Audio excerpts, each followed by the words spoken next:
নমস্কার বন্ধুরা, আশা করি তোমরা সবাই ভালো আছো। তো আজকে আমার মনটা একটু খারাপ, কারণ বাপের বাড়ির থেকে চলে এসেছি নিজের বাড়িতে। তো বাবার বাড়িতে সবার সাথে ভীষণ মজা করেছি, তারই একটা ভিডিও বানিয়ে ফেললাম। তো এখানে দেখো আমার একটা ছোট্ট ভাগনা, সে আমার কোলে উঠতে চাচ্ছিল না, তাও জোর করে উঠিয়েছি বলে কাঁদছে। তারপর বিকেলবেলা সবাই মিলে আমাদের বাড়ির আশপাশটা একটু ঘুরে বেড়ালাম। আর এখানে সন্ধ্যা হয়ে গেছে, সন্ধ্যাবেলা মনে করলাম চলো যাওয়া যাক একটু মাসির বাড়িতে। তাই আমরা রেডি হয়ে মাসির বাড়িতে চলে এলাম। মাসির বাড়িতে এসেই আমি আম কাটা শুরু করে দিয়েছিল, মাসিদের গাছের আম। তারপরে তো আমরা সবাই মিলে ভীষণ আড্ডা মারলাম। আর মাসি এখানে রাতের খাবার করছিল, রুটি আর চিকেন। তো আমরা খাওয়া দাওয়া করে বাড়ি চলে এসেছি। আর এই ভিডিওটি তার পরের দিনের, মা রান্না করেছিল চিংড়ি মাছের মালাইকারি।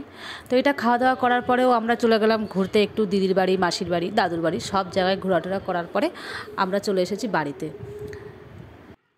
তো আমার এই ছোট্ট ভিডিওটি ভালো লেগে থাকলে একটা লাইক করে দেবে।